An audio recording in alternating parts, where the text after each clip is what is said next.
why Sam Darnold will shock the NFL this upcoming season. That's what we're talking about on today's edition of Vikings Now by Chat Sports. My name is Patrick Siepman. Welcome into today's show. I do want to give a huge shout out to Roger Bong, a longtime viewer of Vikings Now. He sent in a super chat on one of our shows, and he wanted me to talk about Sam Darnold a little bit, go more in depth on the quarterback position. So shout out to Roger Bong. He's a legend down in the chat. If you guys could comment Skull Roger down below. But Roger also sent in his thoughts in a super chat saying this: I have been on Team JJ McCarthy from the start.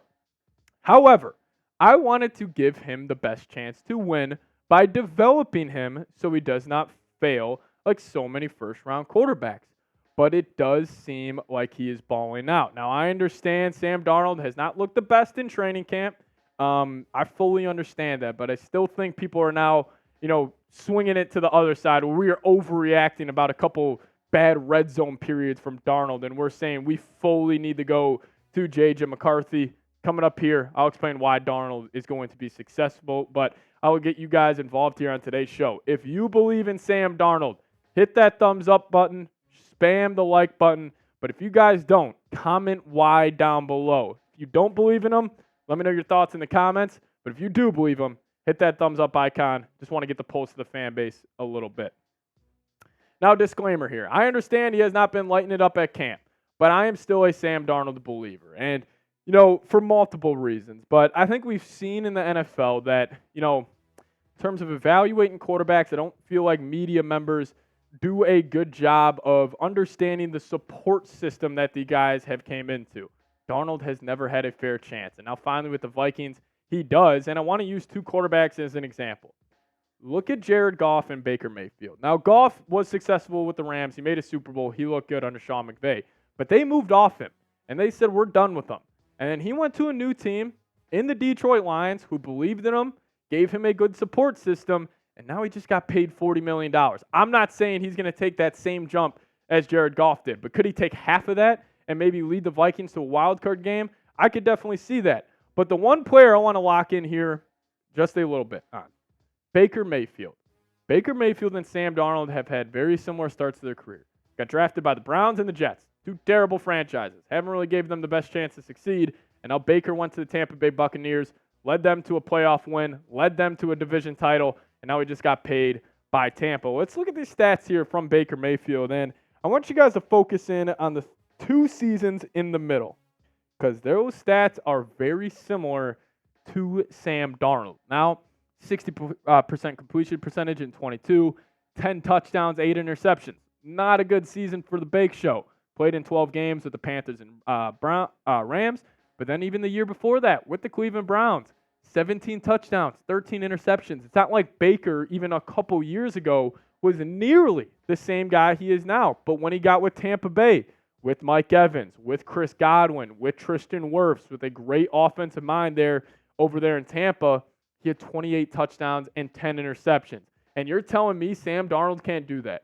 If you're telling me right now you don't think there is a possibility of this NFL season playing out where Sam Darnold throws 28 touchdowns, 10 interceptions, 63% completion percentage, we're not asking for him to go put up MVP numbers.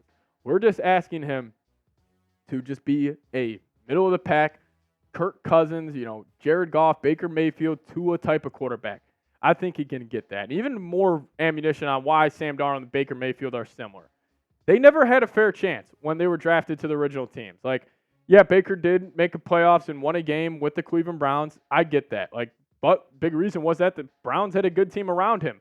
Darnold's never had that. The Jets and the Panthers, then he was finally with San Fran this past season, but they had Brock Purdy, so he never got a chance, really take the reins of that. But they were also both top picks in the draft, had, a lot of potential coming out of college, and now finally they both have stacked teams around him. We saw Baker take that next step. Now can Sam Darnold. And, I think people, saying that, JJ is going to play right away, I understand that, but money matters here. And I'm not saying that $10 million is, going to impact the decision to play or not play JJ McCarthy. But this signing bonus is $6.25 million. That's already paid out to Sam Darnold. So I think the Vikings are going to at least see what they have in him and see if he can tap into any of that potential because, Darnold has potential. I don't think we give that enough thought here is he's bounced around the league a little bit. I think we just automatically assume we know who he is, but I still think there's a lot there to be desired in his game, and it's just going to come down to, obviously him himself, but also Kevin O'Connell, this coaching staff, and this team around him to see if they could get the most out of him. But I got 5 reasons why to believe in Darnold. Number 1, 26 years old. I feel like if you asked the common NFL fan, how old is Sam Darnold, everybody would be saying 30. Now, I hate showing love to the Green Bay Packers, but we should do that on today's show. Look at their 2 franchise quarterbacks after Brett Favre. When did they make their first start? Aaron Rodgers was 25. Jordan Love this past season was 24. You're telling me at Sam Darnold at 26, he can't unlock just a little bit more of his game and just take his game just a little bit, to another level? I mean, I'm 24 years old. I think about how I was when I was 20. I was a totally different person. I'm sure you guys watching the Today Show, think about how different you were when you were 26 compared to 30. If you're saying Sam Darnold can't take a jump, I just don't really, respect your take around Sammy Dimes. And, the biggest reason of this and why I do believe in Sam Darnold is he has the best support system around him that he has ever had in his life. And frankly, one of the best support systems any quarterback could have playing quarterback in the NFL. Taking a look at it. Wide receiver 1, Justin Jefferson. 2, Mattison. One of the best combos in the National Football League. I think we're going to be talking about them as the undisputed best duo at the end of the season. TJ Hawkinson, yes, he, does have the injury concern. I understand that, but I think we'll be able to maintain production with Tunyon, Josh Oliver, finally have an elite running back in Aaron Jones, and then also the biggest kicker, Kevin O'Connell here, man. We saw what he did with, the other 3 quarterbacks this past season. I think his system, it's going to work, and I think Darnold is going to thrive. Now, also this, he was a top 3 pick for a reason. He has all the intangibles. He has, that big frame, 6'3", 6'4", big body, absolute cannon of an arm. I think we're going to see that talent that is definitely there with Darnold be on display this season. He will have plays, and I'm sure we'll also see the polar opposite of it, where he's rolling out and he just absolutely delivers a dot to Jefferson, whoever it may be, and we're like, wow, Sam Darnold's got juice. But then we're also probably going to see the play where Sam Darnold turns the ball over, and, it's a complete opposite side of that. And we're like, man, how is he an NFL quarterback? There will be ups and downs, but I think we'll see the pop, and I think we'll see the talent a whole lot more than the opposite this season. But I want to ask you guys this. The number 1 question around the Vikings this offseason. Pick a quarterback 1. Type 9 for J.J. McCarthy. Type 14 for Sam Darnold. Let me know your thoughts down below. 4th reason to believe in Sammy Dimes is he's coming from San Francisco. And, what you're probably saying right now, well, what does that have to do with anything? Who cares where he played last? Well, let me get to this take. Now, I think everybody, in life and in sports are somewhat a product of your environment. You guys probably right now, I heard a quote one day. It was saying, you're 5% of every one of your friends, just a little bit that reflects in your personality. And I think, with Sam Darnold being with, San Fran, John Lynch, Kyle Shanahan, the whole 9 over there in San Francisco, some of the smartest minds in the NFL. I'm sure he got significantly better last season from when we last saw him in Carolina.